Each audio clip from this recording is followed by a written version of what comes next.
kind of talked about this segment mixed into the first one. So we are going to move on to the most surprising / disappointing team so far. I think we're all having the same surprise with the Chicago Bulls. Anybody else have a team that wasn't named Chicago Bulls? Go ahead, Alex. Lead us off. Surprises? Surprises. We'll do surprises first. I'm going to say the 76ers. I know they have a solid squad. I feel like I just didn't know if they would come together and be healthy enough. But so far, I've been seeing great cohesiveness between all the players on the 76ers. So hopefully they all stay healthy. And if they stay healthy, obviously they're coming out the East. I don't see anyone kind of coming up, especially if they have that backcourt with VJ and Maxey. That's going to be deadly. I also have a very underrated team. I don't think they're going to be that great this year, but I think they had a very hard start to the beginning of the year, and that is the Portland Trailblazers. I think getting their coach got the boot. It kind of just like, man, what we got to lose? And they've been balling. I mean, they just beat OKC, and that was like a really great game. And Drew Holiday has been great for them.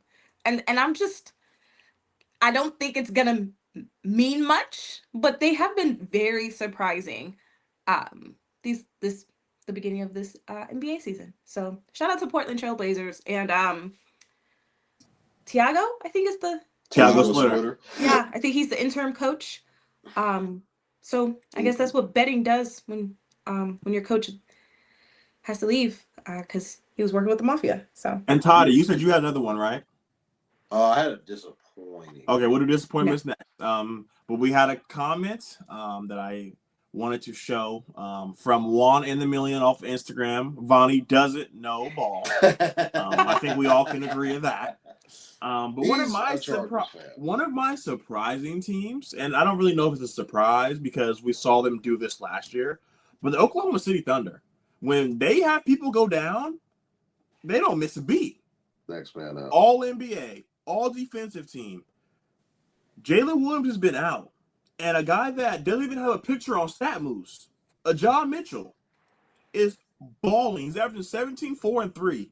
We saw Chet Holmgren before he went down was putting up all-star numbers. And this year, 21, 9, 2, and 2, shooting 40% from the 3 and 56% from the field, all career highs. So when one of these guys goes down, the other one just steps up. We saw last year when Isaiah Hartenstein and Chet Holmgren were down, and Lou Dort and Jalen Williams were guarding the centers, and they didn't miss a beat. So this team is really believe themselves in the next man up mentality, and that's something I wanted to say. And before we move on to disappointments, we talked about the Chicago Bulls, but the one name that I'm surprised that wasn't brought up was Matas Butelis. His rookie year, he averaged 9, 4, and 1 in 18 minutes, and he only got to start 31 out of the 80 games. This season, in the 7 games that he started, 15 points, 5 rebounds, 1 assist. So he was drafted really high. You know, these G League Ignite guys have gotten a horrible rap because of Jalen Green.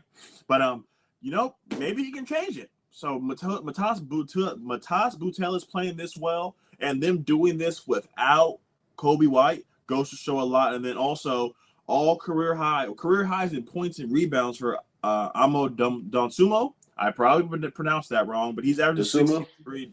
Dosunmu is averaging a lot for them to really make this team whole. Once Kobe White comes back, this team's going to be very exciting. So, Toddy, disappointments. I'm going to throw it to you first. Who has been the most disappointing team so far? I do want to piggyback off Buzelis. He was, at one point in time, coming out of high school when his draft class was coming about. He was the number 1 player coming out of high school before he went to the G League Ignite. And then, obviously, all the things that transpired with the G League Ignite happened, I think affected his draft stock. But I do think this team will eventually be built around him when push comes to shove. I think Buzelis is going to be one of those ones for sure. As far as going back to the segment that we're talking about for disappointing teams, I have the New Orleans Pelicans. Zion hurt again. We're 8 games in, guys. Hammy. Same injury. That get him out of here, bro. Up. They were saying hamstring, and it's like, all right, he's going to be reevaluated in 7 to 10 days. Them 7 to 10 days going to come around. It's going to be like, not ready yet. Another 2 weeks.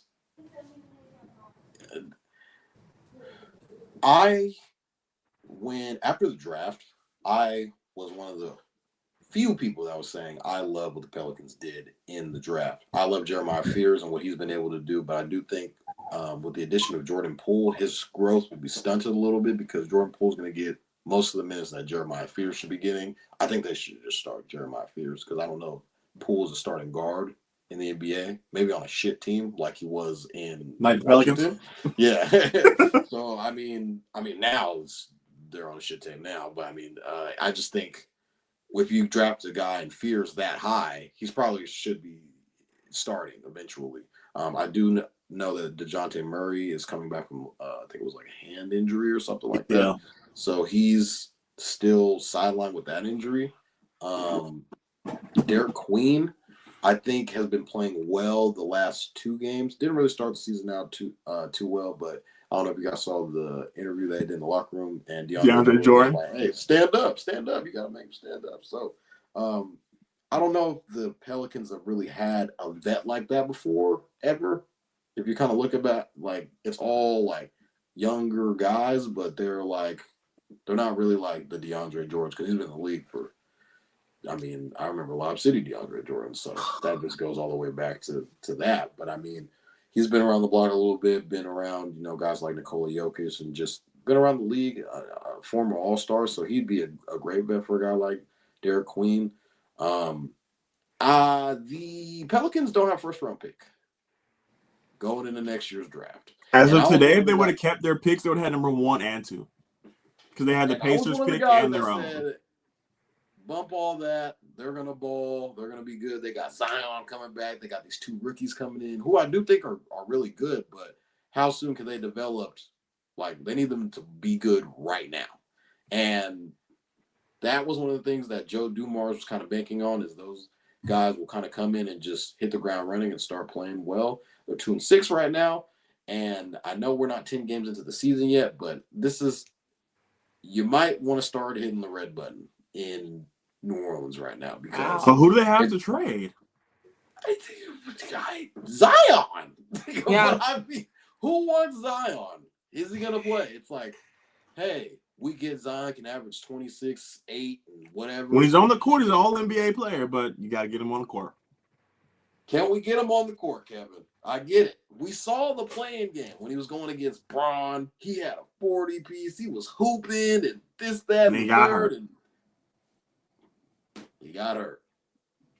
We all know what Zion is, what he's been at Duke, obviously coming into the league. People were saying nobody has seen anything like his body type in the NBA.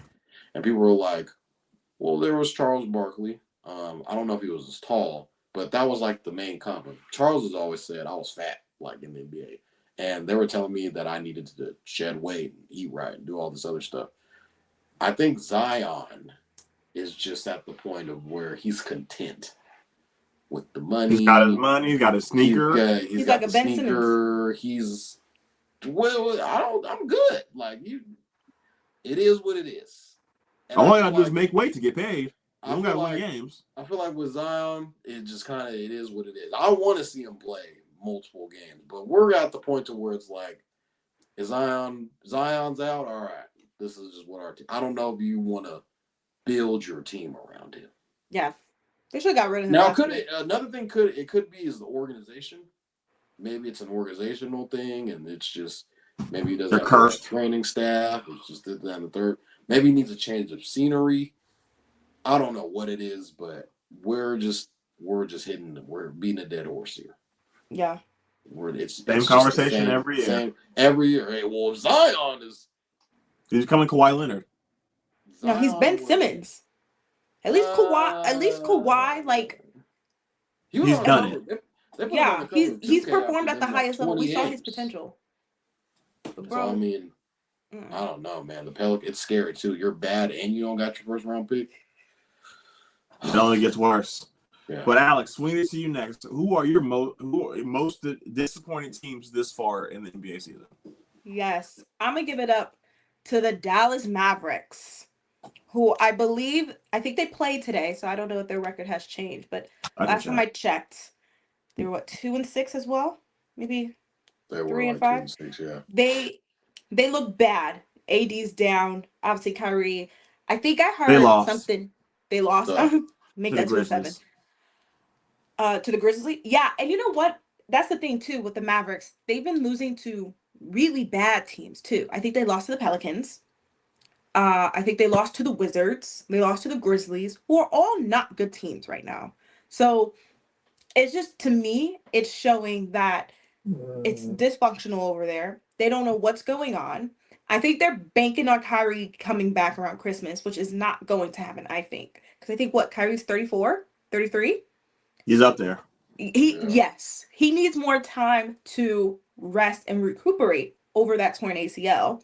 I don't know what's wrong with AD, but AD is always hurt, so that's nothing new. And Coop looks good, but he looks very uncomfortable. He's just all over the place. Yeah. And poor Clay.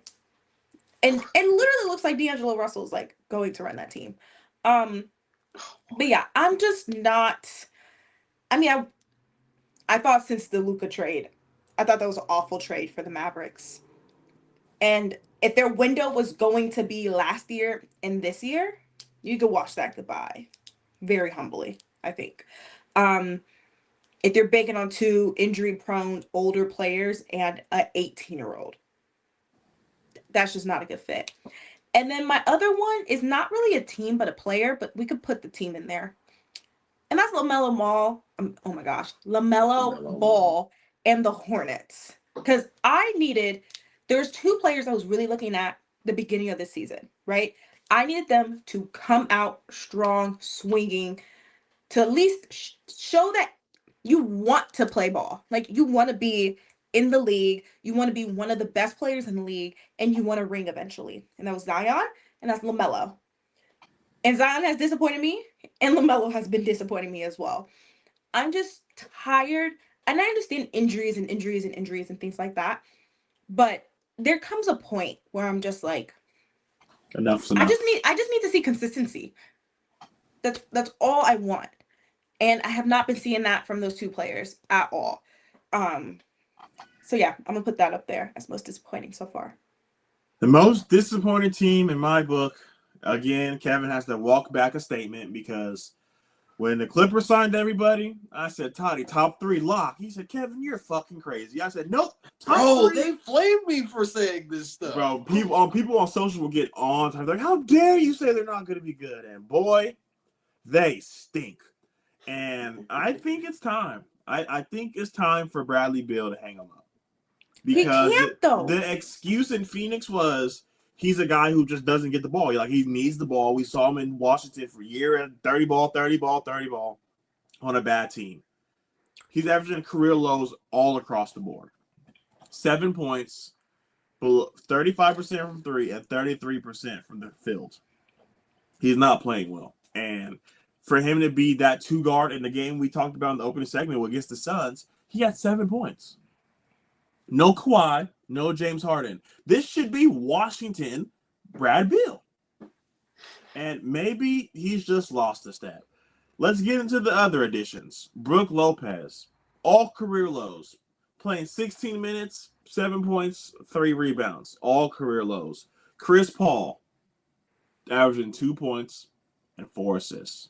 The only bright spot of one of the new guys is Josh Collins. And he's averaging 13 points, 5 rebounds, shooting a career John Collins, excuse me. Shooting 42% from 3. So that's a bright spot. Kawhi Leonard's played 6 out of the 8 games. He's doing his thing, 25, 5, and 9.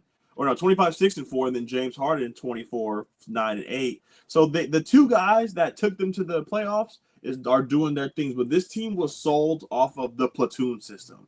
You know, we can sell 5 in, sell 5 out. We're going to just keep going. And the guys that they brought in are just not carrying their weight. And it's hard because Norman Powell in Miami looks good. And it's like, you know, people say, well, you get rid of Norman Powell, you bring in John Collins, Chris Paul, and Brook Lopez, they obviously win. And it's like, did they? I don't know, man. But it's really hard to see. I've had really high expectations. And I get it, you guys. It's week 2. Haven't even played 10 games. They can go on a 10-game winning streak. And I'm back on here on Friday saying, What the hell did I say last week? I knew I was right. I'm a fucking genius. But right now, I'm not looking too hot. So that is going to do it for the most surprising and disappointing team so far. So this next